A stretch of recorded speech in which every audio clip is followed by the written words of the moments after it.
So now we can actually start putting our copied document together. The first thing we need to do is say, you should have printed this off by now. You need a ruler and a pencil, and you need to measure all of your elements so that we can line everything up. We know, first of all, that our center line is a given. We've got 2 pages, so this will be the first page. This is a facing page.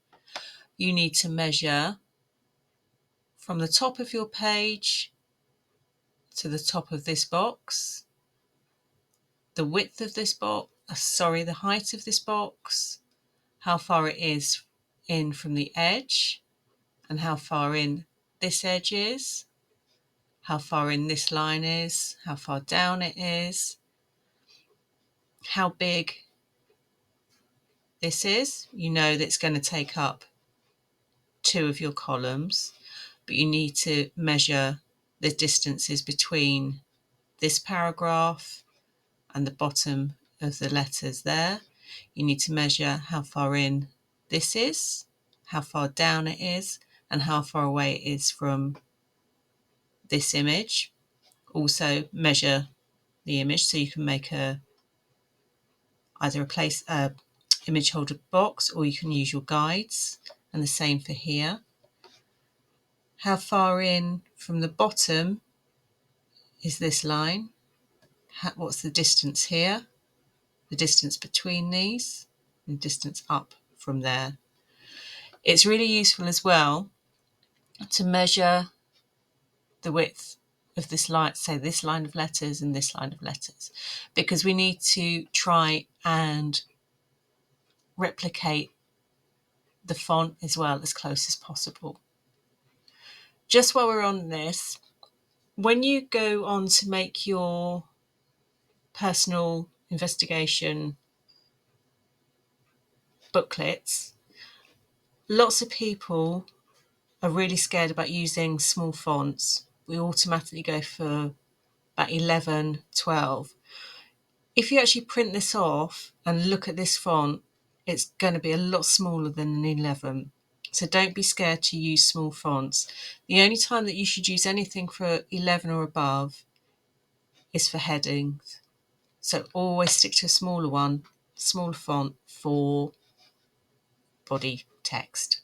Okay, so I'm just going to flick over to InDesign.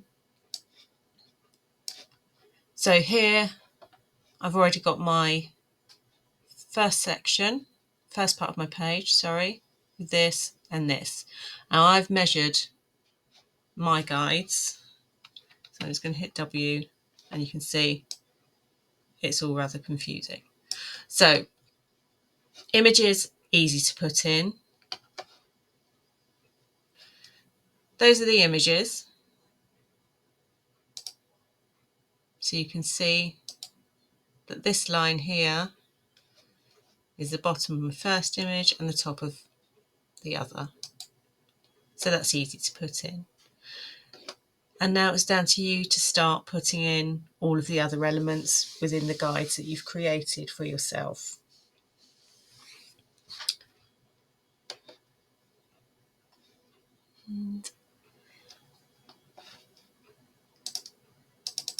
So this is the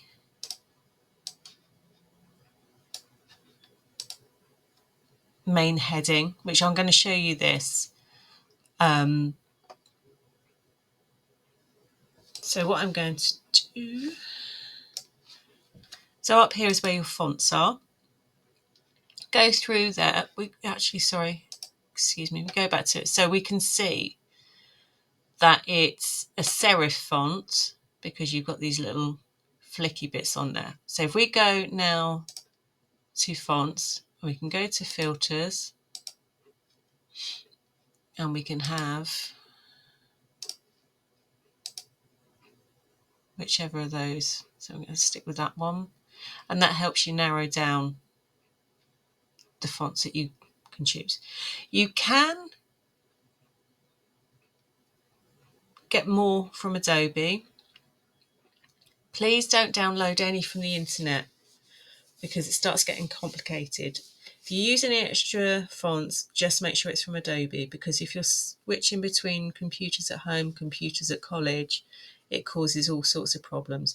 If you stick to the Adobe ones, it makes life a lot easier because we can replicate them. There is a little bit of an issue between Mac and PC, and you might find that you have problems with that as well. If you do use a font that is on Mac, it's not on PC, you will be able to use it, but you'll have to change it to outlines so that it will be the same, or you have to find something similar and replace it. So it's a lot easier just to stick with one that is available on both.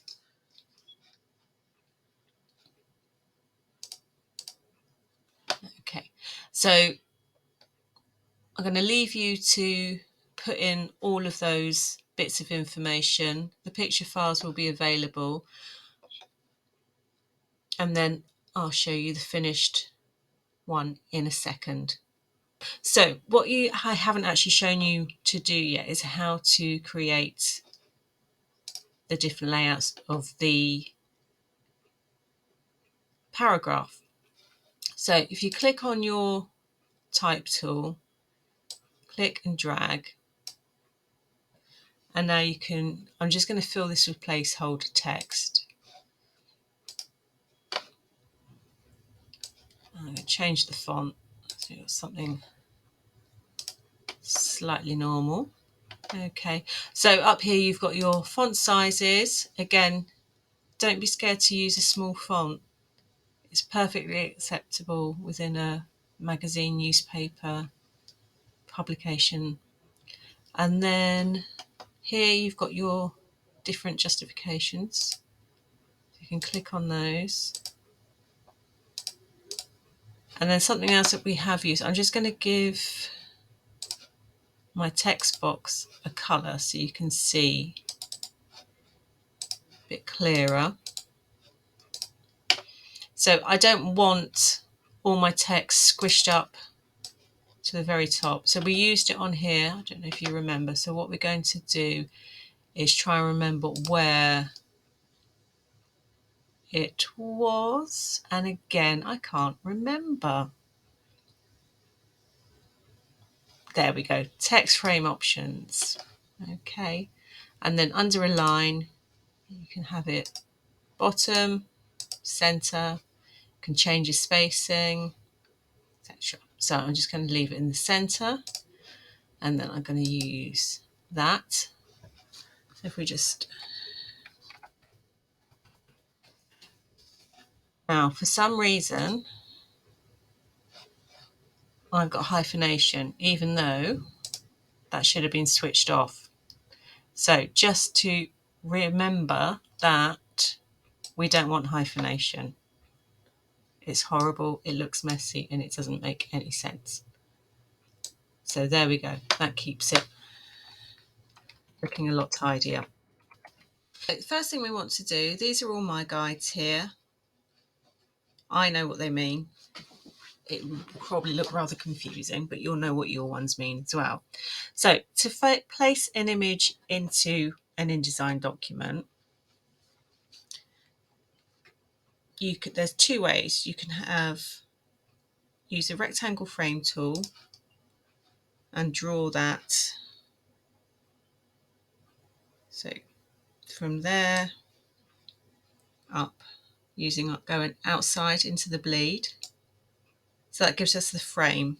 So now we hit Control D and then go through and find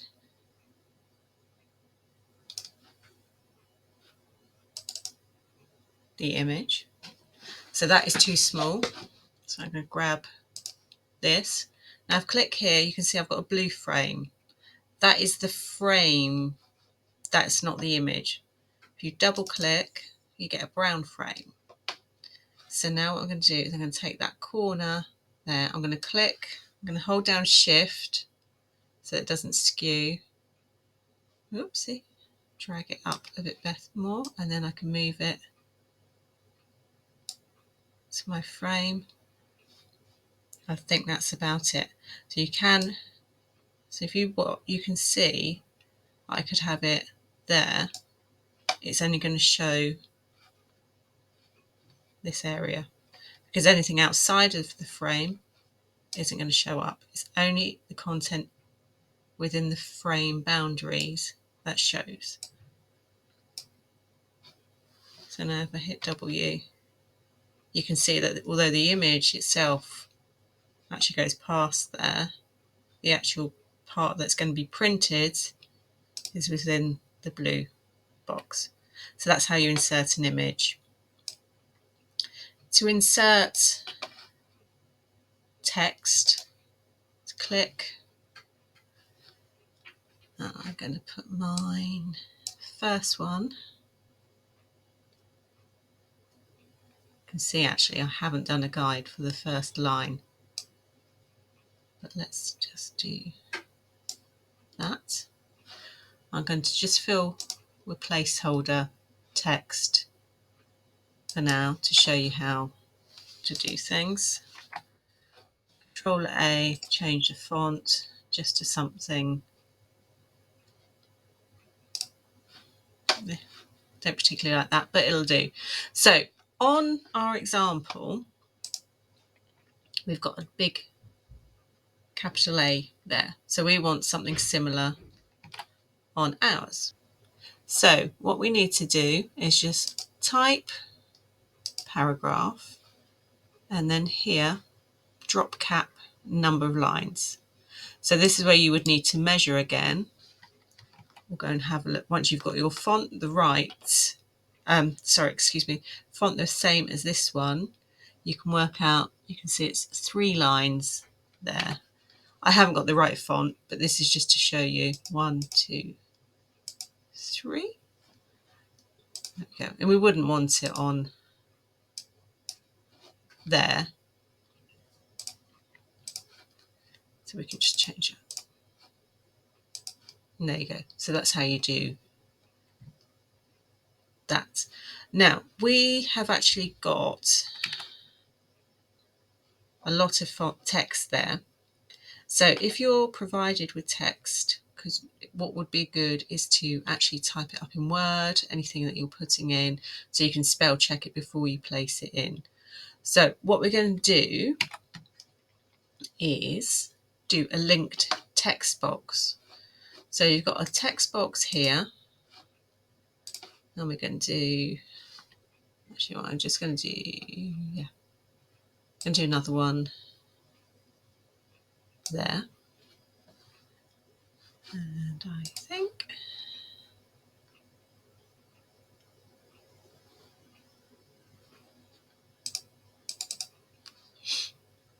if we keep, just going to keep typing. So when you get this little cross, you click there, you can see you've got the extra text. So all the text that's gone over, which we can't actually see, if we click here, goes there. So now you just realise that you've missed out 25 paragraphs. So I'm just going to do this. If you put them in now, just carry on through there. So your text then flows through. So here is the finished one that I've done. I hit W. So you can see I switch between this and the pretty much similar. It won't be identical, but they'll be similar. So hopefully you've got a good idea of how to use columns, guides, inserting images, changing fonts.